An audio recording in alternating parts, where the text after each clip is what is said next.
Judges 9.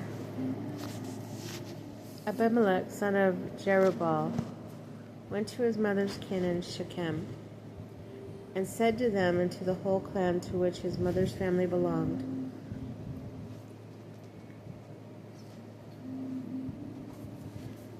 "Put this question to all the lords of Shechem. Which is better for you, that 70 men, all Jerubbaal's sons, rule over you, or that one man rule over you?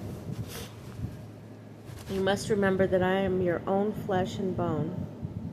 When his mother's kin repeated these words on his behalf to all the lords of Shechem, they set their hearts on Abimelech, thinking, "He is our kin."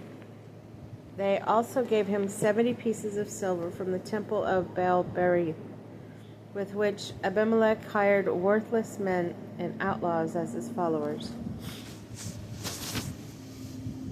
Excuse me. And he went out to his father's house in Ophrah, and killed his brothers and the 70 sons of Jerubbaal on one stone. Only the youngest son of Jerubbaal, Jotham, escaped, for he was hidden. Then all the lords of Shechem and all Beth Millo came together and made Abimelech king by the terebinth at the memorial pillar in Shechem. When this was reported to Jotham, he went and stood at the top of Mount Gerizim, and he cried out in a loud voice, "Hear me, lords of Shechem, and may God hear you." One day the trees went out to anoint the king over themselves. So they said to the olive tree, "Reign over us." But the olive tree answered them, "I must give up my rich oil, whereby gods and human beings are honored, and go off to hold sway over the trees." Then the trees said to the fig tree, "Come, you reign over us." The fig tree answered them, "Must I give up my sweetness and my sweet fruit to go off and hold sway over the trees?" Then the trees said to the vine, "Come, you reign over us." But the vine answered them, "Must I give up my wine, my cheers, gods, and human beings, and go off to hold sway over the trees?" Then all the trees said to the buckthorn, "Come, you reign over us." Buckthorn? Yeah.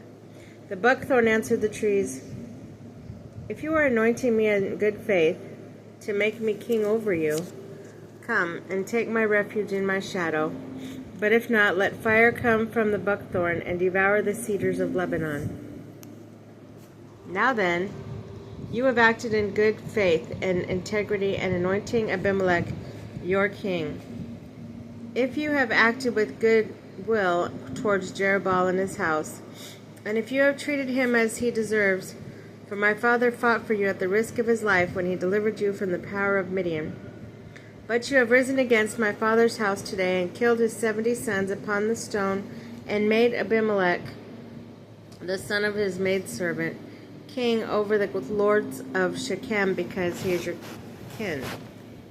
If then you have acted in good faith and integrity towards Jerubbaal and his house today, then rejoice in Abimelech, and may he in turn rejoice in you. But if not, let the fire come forth from Abimelech and devour the lords of Shechem and Beth Millo, and let the fire come forth from the lords of Shechem and Beth Millo and devour Abimelech." Then Jotham fled and escaped to Beer, where he remained for fear of his brother Abimelech. When Abimelech had ruled over Israel for 3 years, God put an evil spirit between Abimelech and the lords of Shechem, and the lords of Shechem broke faith with the house of Abimelech. This was to repay the violence done to the 70 sons of Jerubbaal, and to avenge their blood upon their brother Abimelech, whom killed them upon the lords of Shechem, who encouraged him to kill his brothers. The lords of Shechem then set men in ambush for him on the mountaintops, and they robbed all who passed them on the road. It was reported to Abimelech. Now Gaal, son of Ebed, and his kin came when they passed through Shechem. The lords of Shechem put their trust in him. And they went out into the fields, harvested the grapes from their vineyards, trod them out, and held a festival.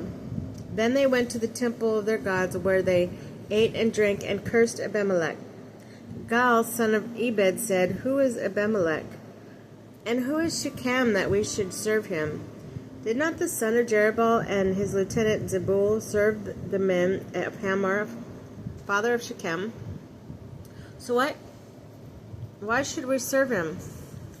Would these troops were entrusted to my command, I would dispose of Abimelech, and I would say to Abimelech, come, or get a larger army and come out." When Zebul, the ruler of the city, heard what Gaal, the son of Ebed, had said, he was angry, and he sent messenger to Abimelech and Arumah to say, "Gaal, son of Ebed, and his kin have come to Shechem and are stirring up the city against you.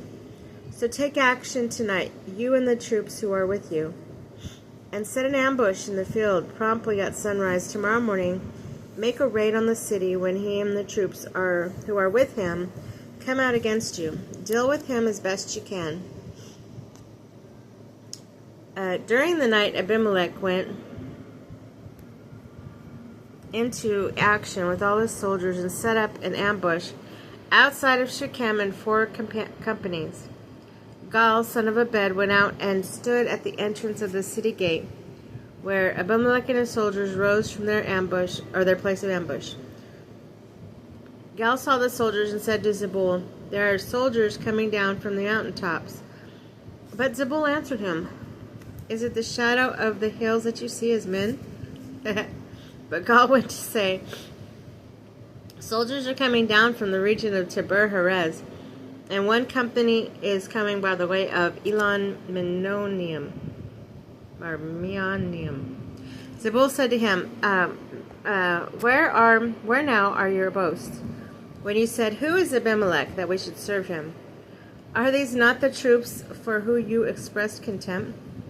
Go out now and fight with them." So Gaal went out and heard the lord of Shechem to fight against Abimelech. But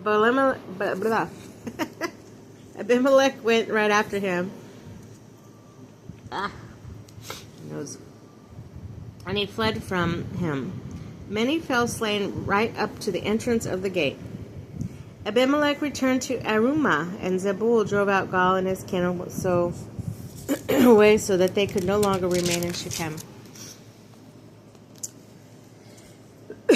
Okay, the next day the army marched out to the field, and it was reported to Abimelech. He divided the troops he had into 3 companies and set an ambush in the fields. He watched until he saw the armies leave the city and went on to attack against them. Abimelech and the company with him rushed in and stood by the entrance of the city gate, while other 2 companies rushed upon all who were in the field and attacked them. That entire day Abimelech fought against the city. He captured it, killed the people who were in it, and demolished the city itself, sowing it with salt. When they heard this, the lords of the Migdal Shechem went into the crypt of the temple of El-Berith, and it was reported to Abimelech that all the lords of the Migdal Shechem were gathered together. So he went up Mount Zalmon with all his soldiers. He took his axe in hand and cut down some brush wood, and he lifted it to his shoulder. Then he said to the troops with him, "Hurry, do just as you have seen me do." So all the soldiers likewise cut down brushwood and followed Abimelech, placing it against the crypt, and they set the crypt on fire over them, so that every one of them, people of Migdal Shechem, about 1,000 men and women, perished. Abimelech proceeded to Thebez, encamped and captured it. Now there was a strong tower in the middle of the city, and all the men and women and the lords of the city there fled there, shutting themselves in and going up to the roof of the tower. Abimelech came to the tower and fought against it. When he came close to the entrance of the tower to set it on fire, a certain woman cast the upper part of a millstone down on Abimelech's head, and it fractured his skull. He immediately called his armor-bearer and said to him, "Draw your sword and put me to death, so they will not say about me, 'A woman killed him.'" So his attendant ran him through, and he died. When the Israelites saw that Abimelech was dead, they all left for their homes. Thus did God repay the evil that Abimelech had done to his father in killing the 70 brothers.